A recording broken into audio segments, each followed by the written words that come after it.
एक प्रकार की यही लालसा है कि एक पुत्र की प्राप्ति हो जाए। पुत्र के बिना घर सुना लग रहा है, आंगन में किलकारियां नहीं गुंज रही है, मन बड़ा दुखी। महाराज दशरथ ने कहा, रानी आप रानी हो, रानियों के मुखारविंद से ऐसी बात शोभा नहीं देते।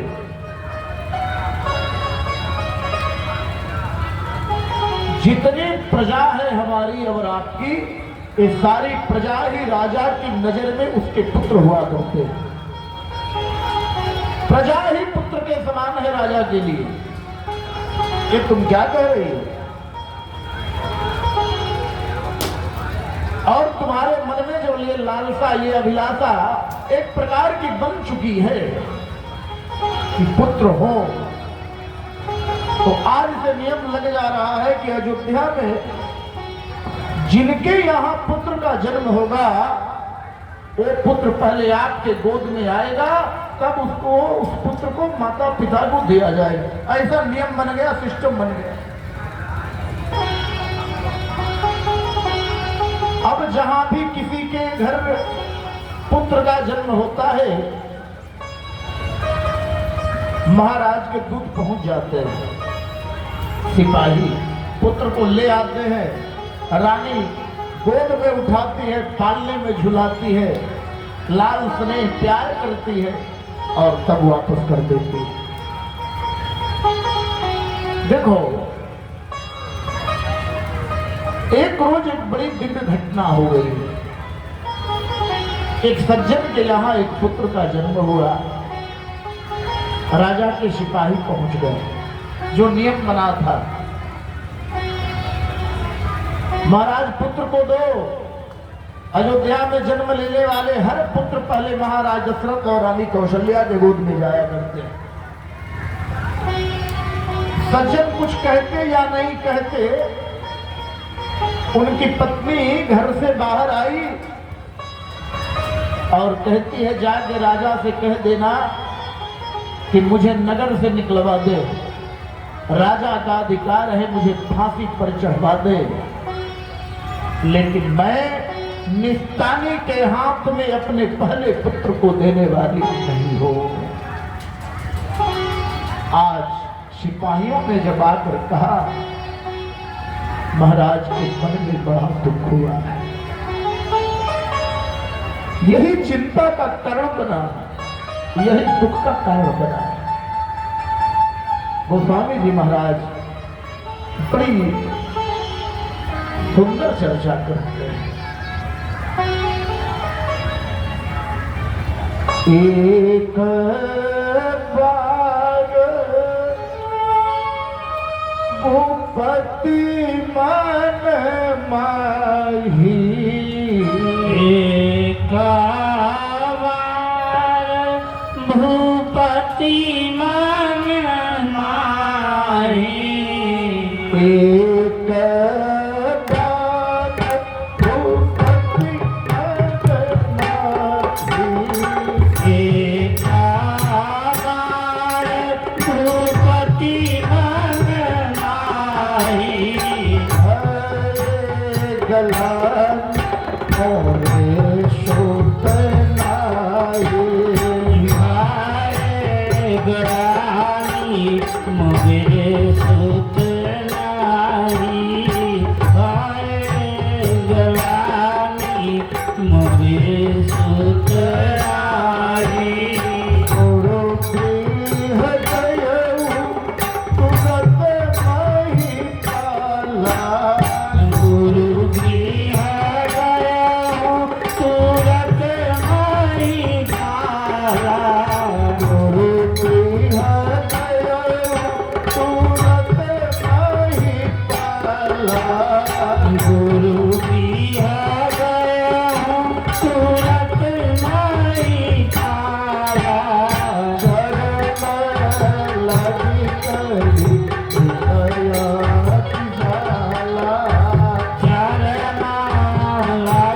करी विनय विशाला चरण लगी करी विनया विशाला चरण लागी करी विनय विशाला चरण लगी करी विनया विशाला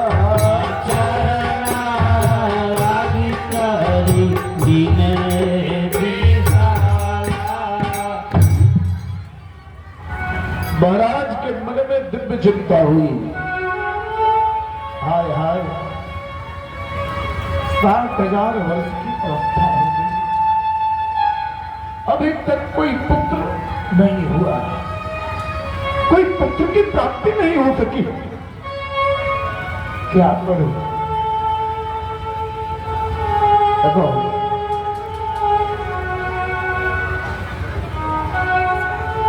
पुत्र न होना दुख है,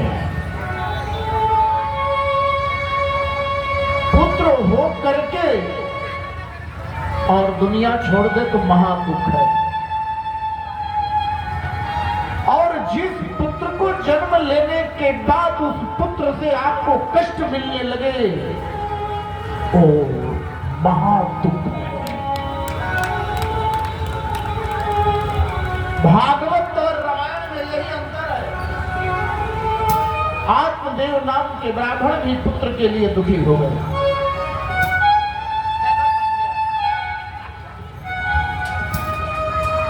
और पुत्र नहीं था तो मरने निकल पड़े।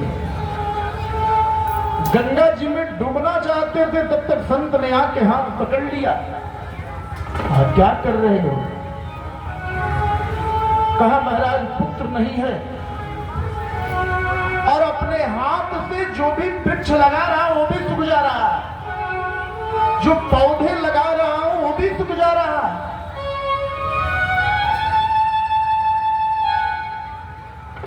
पता नहीं विधाता ने किस तरह से मेरा निर्माण किया। मेरा जैसा असगुण व्यक्ति तो महाराज कोई है ही नहीं। 40 साल शादी के हो गए, कोई पुत्र नहीं है। तो ऐसा असगुण व्यक्ति धराधाम पर रह के क्या करेगा? मर जाऊंगा मैं। संत ने बड़ा समझाया, कहा हे ब्राह्मण, कोई जरूरी नहीं है कि पुत्र से आपको सुख मिलेगा। बहुत सारी कथाएं सुनाया, कई राजाओं के पुत्र नहीं थे, फिर भी वो आनंद में रहे। इस धराधाम पर भगवान का भजन करो, भगवान से अपना संबंध बना लो, यही जीवन का सार्थक है, यही जीवन का लक्ष्य है। ब्राह्मण ने कहा कि आपको क्या, आपको संत वहां टीका लगा के घूमते हो, संसार को आपने देखा, गृहस्थ आश्रम आपने बसाया नहीं, आप पुत्र का महत्व क्या जानोगे? हम जानते हैं, हम जानते हैं। और सुनो, अगर मेरे भाग्य में पुत्र नहीं है तो हे महात्मा जी, यही मैं अपना प्राण का त्याग करूंगा और उसका इंजाम आपके ऊपर लगेगा। उस हत्या के भागीदार आप बनोगे। अब भगवान बड़ी संकट में कहे, हम बिना मतलब के उपदेश देने लगे। अब उपदेश ही देने में मैं फंस गया। अब कह रहा है कि आपके सामने मरूंगा और ये पाप आपको लगेगा। तो मैंने बचाया इनको डूबने से, ये तो बचाना ही गलत हो गया। इसलिए कहा जाता है ना, भलाई भी बड़ी सोच समझ करके करनी चाहिए। संत ने कहा चलो कोई बात नहीं, ले जाओ, ये फल दे रहा हूं तुम्हें, ले जाओ। इस फल को पत्नी को खिला देना, पुत्र की प्राप्ति होगी। ब्राह्मण देव प्रसन्न होकर के 2 कदम जब आगे बढ़ाए, संत ने कहा, ब्राह्मण देवता सुनो, पुत्र तो तुम्हें हो जाएगा, ये कोई जरूरी, लेकिन ये जरूरी नहीं है कि पुत्र से तुम्हें सुख ही मिलेगा, जन्म लेने वाला पुत्र से कष्ट भी मिल सकता है। वो तो बस एक ही चीज के प्यासे थे कि पुत्र हो जाए, कैसा हो ना हो इससे क्या मतलब। तब कोई बात नहीं, पुत्र होंगे ना, हाँ जाओ। फल ले आया, पत्नी को दिया,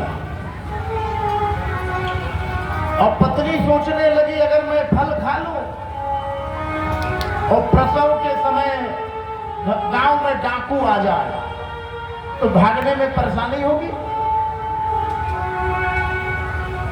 फल खा लूं और पुत्र होने को हो। तो मैं तो सुनी हूं कि सुखदेव जी अपनी मां के गर्भ में 12 वर्ष रहे, कहीं ये भी पुत्र अगर 12 वर्ष रहा तब तो मैं ऐसे मर जाऊं। तरह तरह की बातें सोचती है, विचार करते हैं, फल को नहीं खाती, फल को गाय को खिलाती, और अपने बहन के बेटे को ले आई और उसको धन दे दी। बड़ी सुंदर बात गुरु जी कहा करते हैं कि जिनके पास पुत्र नहीं है उसके पास धन है, और जिनके पास धन है उनके पास पुत्र नहीं है, और जिनके पास पुत्र है उनके पास धन नहीं है। यही विधि का विधान है। बहन के पास पुत्र था, धन नहीं। धुंधुली के पास धन था तो पुत्र नहीं। पुत्र को ले आई और हल्ला कर दी, मैंने पुत्र को जन्म दिया है। महाराज, गाय को खिलाने वाला फल से गौकर्ण नाम के ब्राह्मण का जन्म हुआ। ये संत का आशीर्वाद है। संत और भगवंत के आशीर्वाद से जिनके घर में पुत्र का जन्म होता है, या तो गौकर्ण बनता है या तो भगवान श्री राम बनता है। ये मानस और भागवत की कथा बताती है। हाँ, गौकर्ण जी साधु बने, संत बने, विद्वान बने,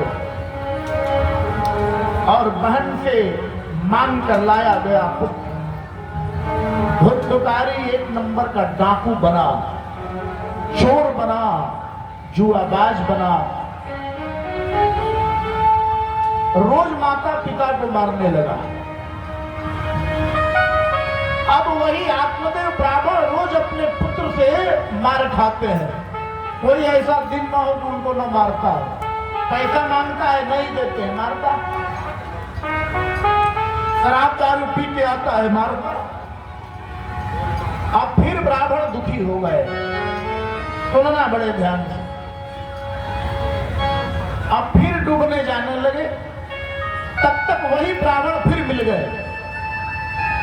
कहा, महाराज कहाँ जा रहे हो? कहा, आज भी डूबने जा रहा हूं। कहा, एक बार और डूबने जा रहे थे? कहा, हाँ। उस दिन मैं डूबने इसलिए गया था कि पुत्र नहीं था। उस दिन मैं डूबने इसलिए गया था कि पुत्र नहीं था। आज मैं डूबने इसलिए जा रहा हूं कि पुत्र है। क्या खेल है! आज समझ में आ गई है महाराज कि पुत्र होना सुख नहीं है। पुत्र का जन्म हो जाए, पुत्र जन्म लेकर के राम और कृष्ण के आचरण को अनुकरण करे, तब समझना कि सुख है। और राम जैसा पुत्र का जन्म कब आएगा? जब आप अपनी मन के व्यथा को गुरु के चरणों में रखोगे, मन के व्यथा को भगवान के चरणों में रखोगे। मन के व्यथा को गलत ट्रैक पर अगर नहीं ले जाओगे ना, तो याद रखना आपके घर में जरूर राम और कृष्ण जैसे पुत्र आएगा, पुत्र आएगा। दशरथ जी ने पड़ोसियों को नहीं बताया, ससुराल को नहीं बताया किसी को फोन नहीं किया, कांटेक्ट नहीं किया, सीधे पहुंच गए। कहा गुरु गृह गए हो, गुरुद्वार पर। मन में किसी प्रकार की व्यथा हो, चिंता हो ना, गुरुद्वार पर जाओ। गुरु कहता है मेरे लिए, तेरे लिए तो मैं बैठा हुआ हूं, तू चिंता क्यों कर रहा है? आजा मेरे पास आ, मैं तेरे पीछे साई की तरह लगा हुआ हूं। आज राज दरबार उठ करके गुरुद्वार पर पहुंच गया है और दुख और सुख सुनाने के दो ही स्थान है। मन में अगर दुख आए, कभी पड़ोसियों को मत सुनाना। क्यों? अगर दुख पड़ोसियों को सुनाओगे ना, आपके दुख का निवारण नहीं करेगा। घूम घूम के 5 लोगों से कहेगा पूर्व जन्म का कर्म कमाई बड़ा अच्छा था, तभी तो भोग रहा है। और सुख भी नहीं सुनाना चाहिए। क्यों? अगर सुख सुनाओगे ना, तो पड़ोसी देख करके जलेंगे, रोज विचार करेंगे कौन सा लकड़ी लगा दिया जाए कि ऊंचाई से नीचे आ जाए। सुनाने के केवल 2 स्थान है, या तो गुरुद्वार पर सुनाओ, या तो भगवान के दरवाजे पर सुनाओ।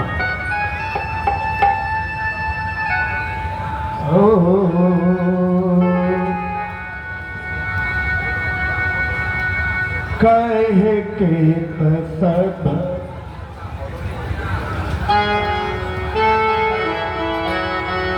के हुआ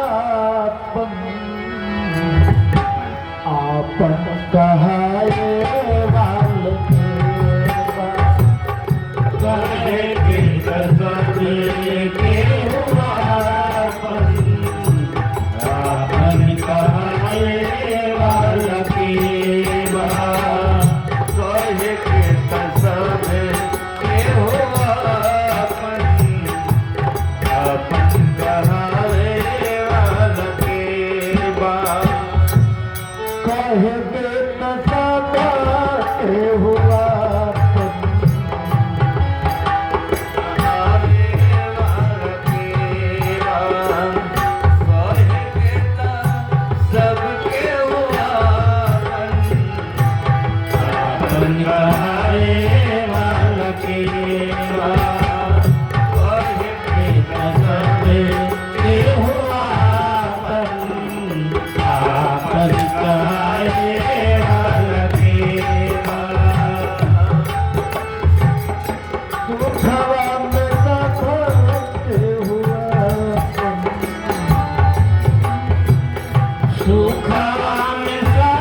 सब अपने हैं, सब अपने हैं।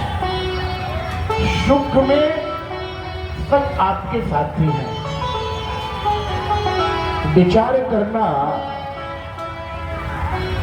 हर व्यक्ति का साथ देने का ना एक समय है, एक सीमा है। वो कहां तक चलेगा, कहां तक साथ देगा साहब?